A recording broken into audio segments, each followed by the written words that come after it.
She's traveled around the country doing comedy. Y'all give it up for Jessica Liz.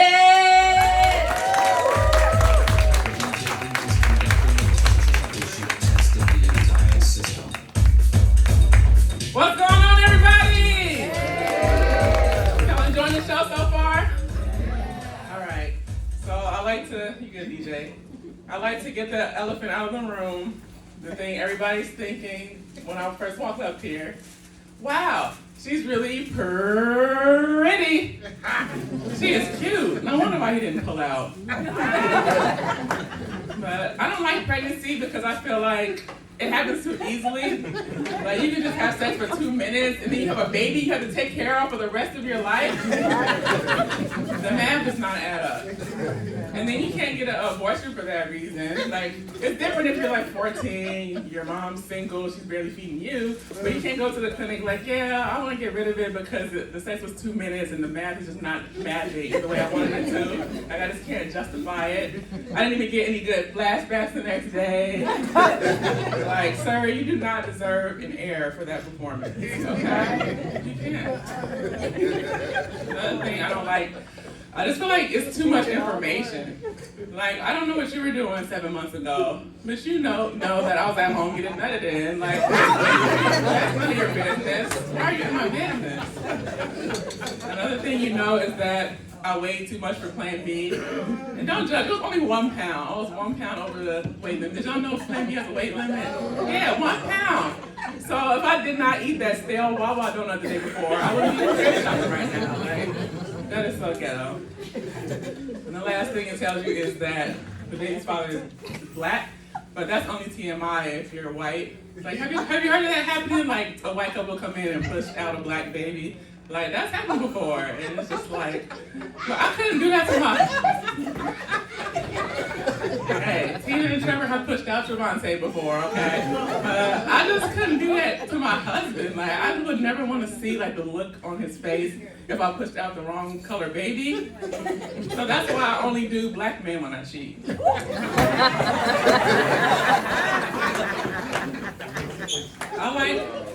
I like comedy because, you know, you can explain yourself when you say you don't date white people. Like, you guys know the background. It's not like, you know, you're a racist or anything like that. But, I mean, nobody should think I'm a racist anyway because, I mean, clearly I have a white car, you know.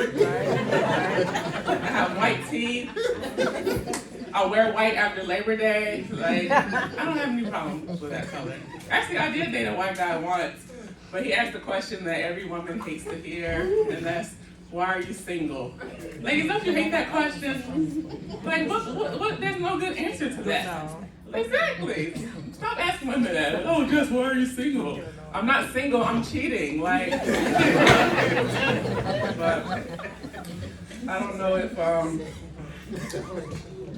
yeah, I don't know how you guys feel about cheating. I always wanted my first to be my last. Like, I grew up religious, so I believe, like, you know, the first person you have sex with should be the last. So when I got married, I was actually a virgin. He was my first. And, yeah, so we had sex and it just wasn't giving what it was supposed to give, you know? So I'm just like, wow, I have to deal with, like, mediocre penis the rest of my life. Like, that's not okay. Like, I'm like, if he loved me, he would really want me to have some good dick. Like, you can't be like, I'm in love with you, but, like, I want your only sexual experience ever to suck. Like, does that sound like love to you? Every kind of sex is not love, you know? So, like, really, like, growing up in my mind, I'm just like, yeah, I really wanted my first to be the last, so it really disappoints me that he ruined that for me. Why would you do that? But, you know, when it happened, I was like, you know, heartbroken. I was like, man, how can I go home to my husband knowing I just had sex with another man? And turns out it's not that hard. Like, you just take the same route you always take and you'll get there. You know, you will. So, I'm hungry because my husband ate my Pop-Tarts. And like, if your wife's pregnant, you're not supposed to eat the last of anything. Like, that should be common sense. Everybody should know that. Don't eat the last. Like, that's obvious. But people, I don't know, have problems with the obvious. Like, one thing that's also obvious is my height.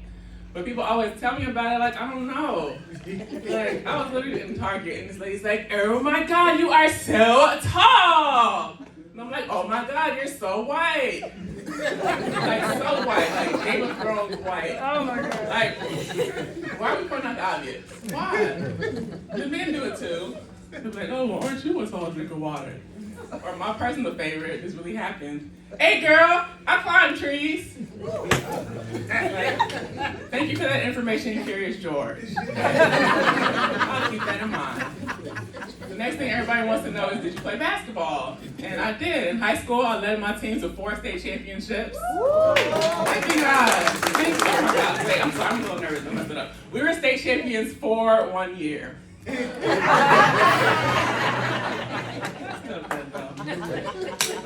That was the year that I was cut from the team because I sucked dick in the locker room during practice. I wasn't getting any better, guys. I wasn't. I'm not a basketball player. I'm a comedian. And when I tell people that, they ask, well, who's your favorite comedian? And I say, Kevin Hart. That's my baby. I'm going to marry him. There's one guy in the audience who's like, ain't you married? I'm like, look, I'm telling jokes. Like, you ain't got to analyze everything I say up here. You know, like, I didn't come here to talk about that. Plus, marriage doesn't even last forever. Like, how many marriages do you know of that have lasted forever? Exactly, blank stare. I can get that. I can get tired of me going with that. So, I don't know why people, think it's so outlandish. But I'm sure by now some of you are wondering, like, what my husband thinks about these jokes. But it's okay. Like, I can talk about him because he's not here, okay? So, like, say what I want. His best friend is here. I told him, like, nothing I say goes back to him. But if you do, I understand because that's your best friend. And, like, you might be trash if you don't tell, but, it's okay. No, they're just jokes. But yeah, he's not really worried about me being a bad wife. Like, you ask him about me, he'll be the first to tell you I'm even a worse mom. I don't know when's the last time I cooked. Like, our search engines, like, how many days in a row is it okay for our kids to eat Chick-fil-A? And we're on day 5. Oh, okay, I feel some judgment from the crowd. Look, Chick-fil-A has salad, okay? They serve salad. My kids don't eat the salad, but like, mind your business. Why are you minding the 5-year-old's business though? Like, they're 5, they're gonna eat what they want. But yeah, my 5-year-old, he does have a concern though. He's concerned that I like his 3-year-old little sister more than him. And I'm like, Kim, you don't have to worry about that. I don't like either one of you. The 5-year-old talks too much. The 3-year-old takes forever to change the color during Uno. She puts down her wild card. The color is. I'm like, I don't have time for this. I'm about to go watch Netflix. I got this. So I watched 3 episodes of Grey's Anatomy and I come back in the room.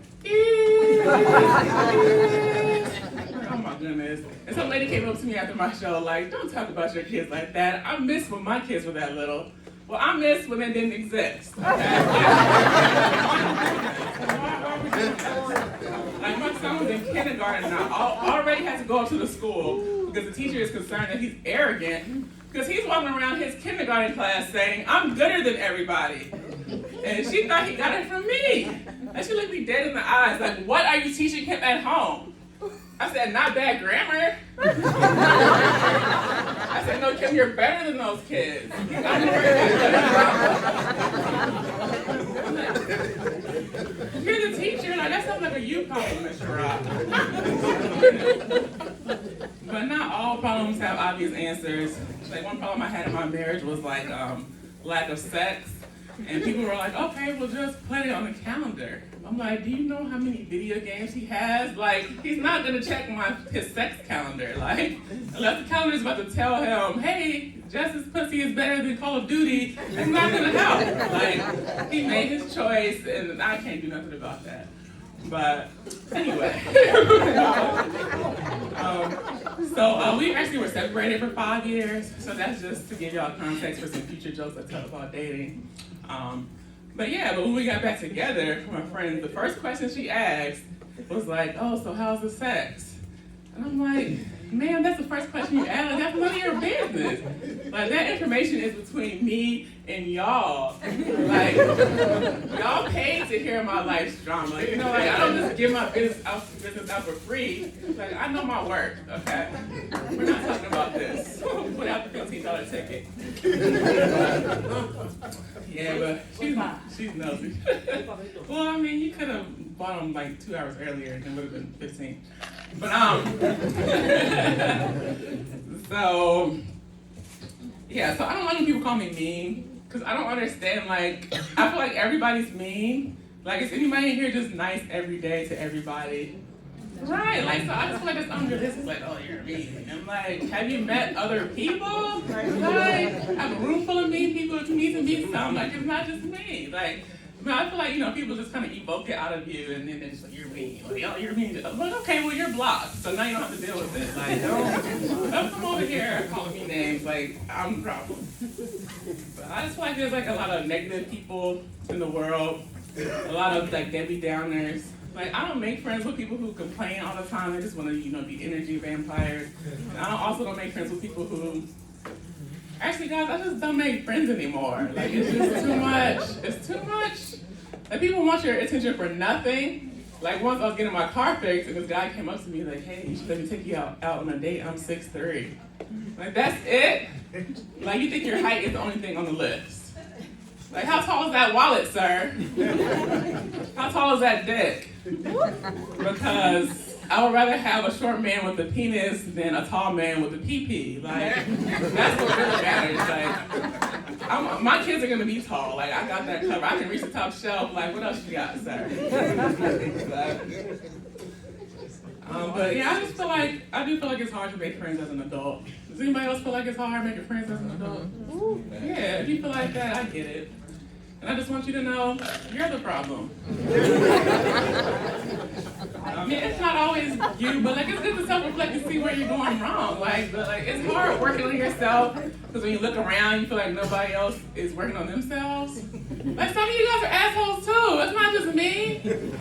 And like, I just hate when guys like get on Facebook and they're just like complaining, like, oh, my wife won't have sex with me. Like, that's, first of all, that's triggering for the previous joke reasons. But secondly, like, it's your fault. Like, why? Like, stop liking all her friends' pictures on Facebook. Or better yet, this is important. Stop forgetting to get her food after she told you she didn't want anything. Okay? Don't get bullied. Buy her something anyway. But I had a guy bully me once, and he was like, I don't like tall girls because why y'all speak so big? And I'm like, first of all, I'm not gonna let you ruin my day because that's my kid's job. And second of all, there was no second of all because he ghosted me, right? But then he popped up in my text messages 3 months later, and the iPhone said like, maybe Cameron. Like, why does the iPhone act like they don't know who it is? You know who it is, Apple. Put some confidence in this text. Say, definitely, a douchebag doesn't deserve any more of your fucking time. Like, that's what I want to see on the phone.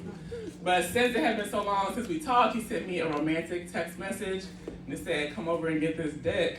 And I was like, I would rather take a bottle of ketchup, forget to shake it up, squirt tomato water on everything I eat rather than come over there. And he was like, Jess, that's really specific. Like, what's wrong with you? I'm like, because you obviously don't like me. Look at the way you treated me. He's like, I do like you. I took you on those expensive dates. I cut off my other women for you. You didn't even ask me to do that. I was like, oh, you cut off your imaginary women for me. That's so sweet. And he's like, just stop playing. You know you want me. I'm like, telling me you know you want me is like telling a white person, you know you want to use some seasoning. Not at all, sir. Not even a little bit. So we had sex, and I realized, like, just because a guy says he likes you doesn't mean it's true. Like, they can just say things that aren't true, and they don't have to back it up. So I don't do the casual sex thing anymore. Like, I just think, I don't know, like, why don't people even call it casual sex? Like, how do you, like, oh yeah, I'm just gonna casually ride your face, you know? Casually feel the condom break, and casually have your son, you know? Just keeping it light. I guess it's not a casual thing. But my friend said, like, maybe he didn't like you because you had sex too soon. She's like, you shouldn't have sex on the first date because, he's gonna think you're easy. I'm like, well, I am. So are you.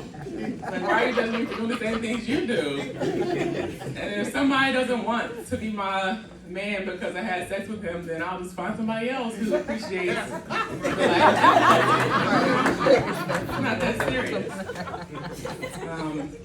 I made a friend in the gym. She's like, hi, I just moved here from Britain. Do you want to be friends? I was like, sure, why not? But why did this girl want to do everything I did? She wanted to come to all my open mics, every group fitness class, text me all day. I'm like, you're doing too much, you gotta go. She's like, ha ha ha, that's so much like a comedian to joke about not being my friend anymore. I'm like, I'm not joking. So I ghosted her. And she pops up in my Zumba class the next day, like, in 5 days, like, Errol, my God, I can't believe you haven't talked to me in 5 days. You know what, I'm not talking to you, don't talk to me. It's like, I wasn't planning on it. He's like, stop playing, Jess, let's go get coffee. What do I have to do to get her out of my life? Which led me to my last resort. So I smashed her husband, and she storms in the room, like, oh my God, how dare you fuck my husband and not invite me? It was a joke about the clingy. Y'all didn't like that one? There's always one joke that just gets crickets. It's okay. That was funny last week. But I really want to meet Barack Obama. Okay, it's in the transition. But I just really want to ask him, like, what is it like to be married to the most beautiful, most graceful woman on earth? But how will you know? She's not married to me. So I told that joke in Chicago, where I'm from. And do you guys know a lady in the audience heckled me for that joke? She was like, beautiful and graceful. That's not you, but your awkward ass. I'm like, if you don't like my jokes, you don't have to come to my shows, Mom. Like, I don't need the disrespect. But she's been disrespecting me my whole life. Every time I address it, she says the same thing. She says, be patient with me, Jess. God's not through with me yet. But I'm like, you're pushing 70. Like, God gotta hurry up. All right, because you can't have an attitude with me today and then tomorrow call me because you need help getting from HDMI 1 to HDMI 2. Like, you gotta take a struggle. You do. But I learned to lower my expectations. Like, does anybody in here have a friend who owes them money? How much does a friend owe you? Is it $200, $300? $2,400. $2,400? Oh, you're not getting that shit back. Ladies, if your man is working on the mixtape right now, it's not gonna blow up. But the person who I need to lower his expectations the most is my boss, because he keeps expecting me to get to work on time.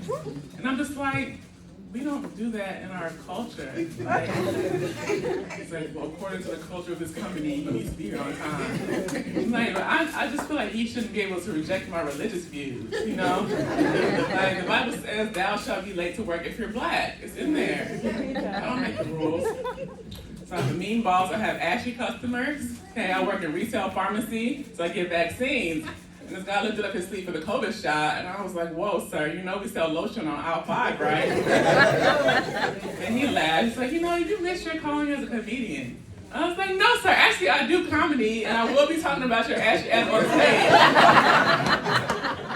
stage. So just make sure when you come back for those 2 that it's not snowing from your arm, all right? I'm going through enough. And then customers come to my job to tell me I should do something different. They're like, why are you in a pharmacy? You're tall. You should be a model instead. Like, if I was a model, I wouldn't be here to give you your UTI medication. So instead of telling me what to do, what you should be saying is, thanks, Jess. Thanks, Jess. Because of you, it won't be burning when I pee tomorrow. You're the hero I needed today. And if that's too much to ask, at least consider the fact that maybe some days I like my job. Like, maybe I like being a part of the community and making us all a little bit healthier. I mean, I don't. I hate that shit. That's why I do comedy. But you can at least consider it before telling me what to do. When I should be telling you what to do. Pee after sex, ma'am. Pee after sex, lady. That's how you prevent UTIs. I'm not being here for no more macrobid, okay? Take care of yourself. I have one last piece of advice before I bring back your host. And that is, I love giving this advice, and I mean it from the bottom of my heart. Put yourself first, okay? You are your number one priority. You are the most important person in your experience. People have told me, Jessica, that sounds selfish. You're a mother. But have you seen how fast toddlers run into the street when you're not looking? They can be gone tomorrow, guys. Put yourself first. My name is Jessica Liz. I'll be selling stickers for $2 after the show. If you like my comedy, just keep it going for your host. Give it up.